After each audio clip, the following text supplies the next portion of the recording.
What is going on, people? TripleM back again with another video, and tonight we've got to talk about Chelsea as life continues to look grim and melancholy under the leadership of Graham Potter. Tonight they completely got embarrassed by Manchester City. Everything that could have gone wrong did go wrong. It was a comedy of tactical and individual errors that led to Chelsea's demise tonight. And honestly, the question really is Graham Potter at the epicenter of everything that is going wrong at Chelsea Football Club? Let me know in the comments down below. Do you think the manager ought to take most of the responsibility for tonight's performances and some of the performances over the last few weeks for Chelsea? Or do you think it's on the players? Let me know what you think. But for me, after seeing today's performance, I'm in the middle because Kai Havertz, that handball, screwed Chelsea over. It was an unforced error, an unnecessary error, and an error that ultimately killed off the game. For me, after he conceded that penalty, the game was done and dusted. Chelsea's season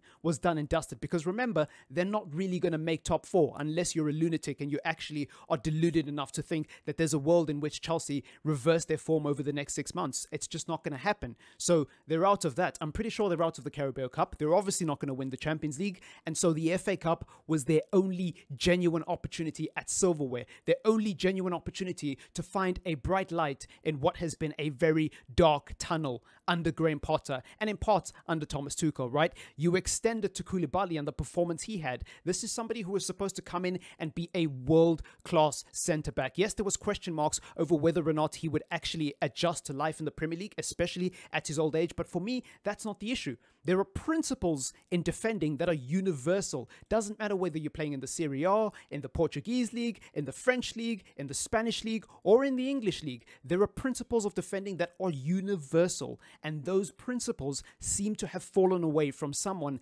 who is of the level of Koulibaly, which is an indicator that something is seriously wrong at that football club. Personally, I still rate Koulibaly as a player, but at Chelsea, he's been horrendous. Absolutely horrendous. A complete contrast to the player we saw at Napoli and a shadow of his former great self. I mean, even for Senegal, he's better than he is for Chelsea.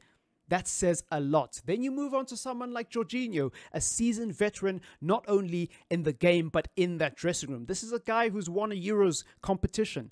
This is a guy who's won international silverware and silverware for club. He's conquered the continent, both for Italy and for Chelsea. He's won the Champions League and the Euros, and he's put in pivotal performances for both those teams in those competitions respectively. And yet somehow today, comedy of errors. Now, it didn't just start today. Jorginho has been bad for a while for Chelsea, but I think today is as low as it gets for him because he made a lot of errors tonight. I saw one back pass that he tried to play when there was literally 2 or 3 forward options, and he basically gave away a corner to Manchester City. Again, unforced error.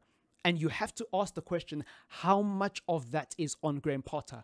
How much of that really is Graham Potter's fault? Can Graham Potter stop the handball from Kai Havertz? Can Graham Potter stop the idiotic performance of Jorginho? Can Graham Potter stop the brain fart moments that Koulibaly had tonight? Can Graham Potter change the fact that some of these players are literally dead? They're dead food. I don't think he can. But where he can change was his tactical approach. I think that Chelsea were too narrow, too naive. It was very clear that they didn't want to give Manchester City space in the midfield. So whenever Manchester City would play through the middle of the park, Chelsea were very, very narrow, basically trying to suffocate. I think it was Gundogan playing in the middle and whoever else, I think it was Kevin De Bruyne as well, playing through the middle. And that led to Manchester City's flanks being completely wide open. So at any point in the game, Manchester City could switch the ball out wide and there was no contention. It was a completely free ball and a completely free flank and completely free space for Manchester City to run into. And they did it over and over and over and over. And before you know it, the score says 4-0 and it's too late for Chelsea to change anything, even if they wanted to, even if they spotted the error. That was really, really, really naive. You cannot be that narrow against a team that is as dynamic as Manchester City. It doesn't work, in my humble opinion. And if you are going to be that narrow, then you need to be extremely intense at cutting off the passing angles and making that switch to the left flank or to the right flank, whether it's Kevin De Bruyne, Gundogan, Rodri, whoever's playing in the midfield. You need to make sure that you cut them down and make that pass as impossible as possible. make it as difficult and as comfortable for him to play that long diagonal ball over to his fullbacks. That's the only way. But Chelsea lacked the intensity, they lacked the desire, and quite frankly, they lacked pride out there. They look like a team that does not care.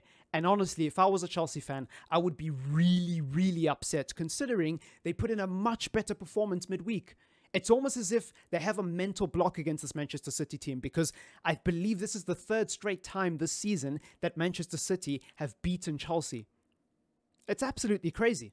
Absolutely crazy.